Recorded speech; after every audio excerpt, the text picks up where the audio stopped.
Numbers 14. Israel refuses to enter Canaan. All night long the people cried out in distress. They complained against Moses and Aaron, and said, "It would have been better to die in Egypt or even here in the wilderness. Why is the Lord taking us into that land?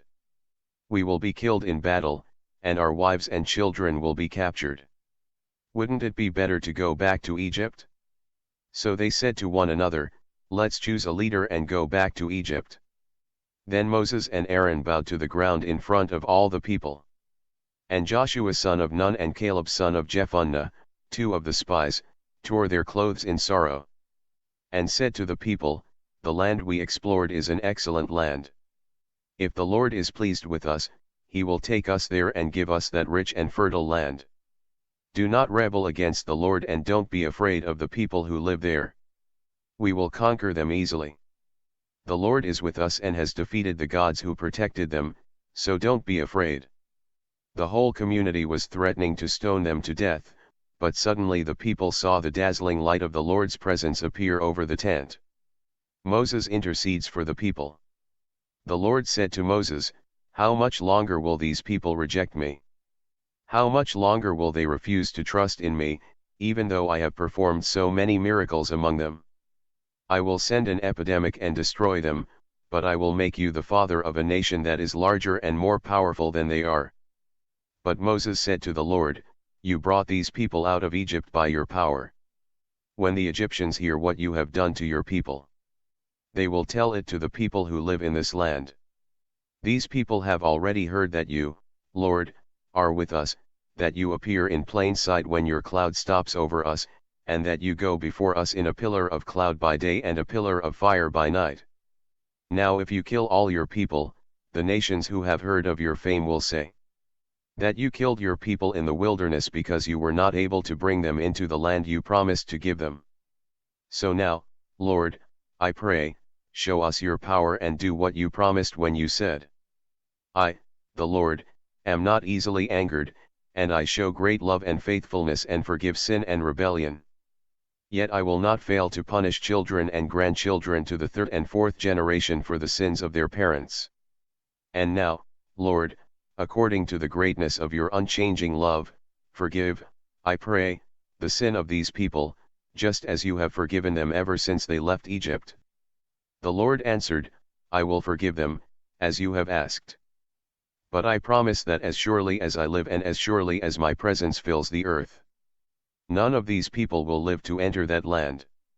They have seen the dazzling light of my presence and the miracles that I performed in Egypt and in the wilderness, but they have tried my patience over and over again and have refused to obey me. They will never enter the land which I promised to their ancestors. None of those who have rejected me will ever enter it.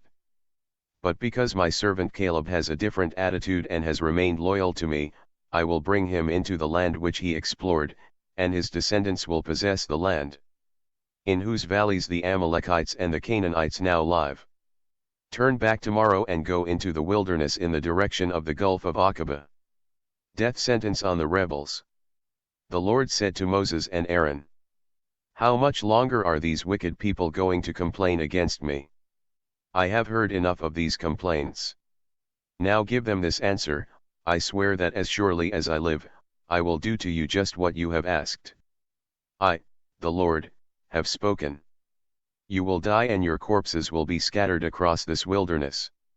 Because you have complained against me, none of you over 20 years of age will enter that land. I promised to let you live there, but not one of you will, except Caleb and Joshua. You said that your children would be captured, but I will bring them into the land that you rejected, and it will be their home. You will die here in this wilderness. Your children will wander in the wilderness for 40 years, suffering for your unfaithfulness, until the last one of you dies. You will suffer the consequences of your sin for 40 years, 1 year for each of the 40 days you spent exploring the land. You will know what it means to have me against you. I swear that I will do this to you wicked people who have gathered together against me. Here in the wilderness every one of you will die. I, the Lord, have spoken." The men Moses had sent to explore the land brought back a false report which caused the people to complain against the Lord. And so the Lord struck them with a disease, and they died. Of the 12 spies only Joshua and Caleb survived. A futile invasion attempt. When Moses told the Israelites what the Lord had said, they mourned bitterly. Early the next morning they started out to invade the hill country, saying, "Now we are ready to go to the place which the Lord told us about. We admit that we have sinned." But Moses said, "Then why are you disobeying the Lord now? You will not succeed. Don't go. The Lord is not with you, and your enemies will defeat you. When you face the Amalekites and the Canaanites, you will die in battle. The Lord will not be with you, because you have refused to follow him." Yet they still dared to go up into the hill country, even though neither the Lord's covenant box nor Moses left the camp.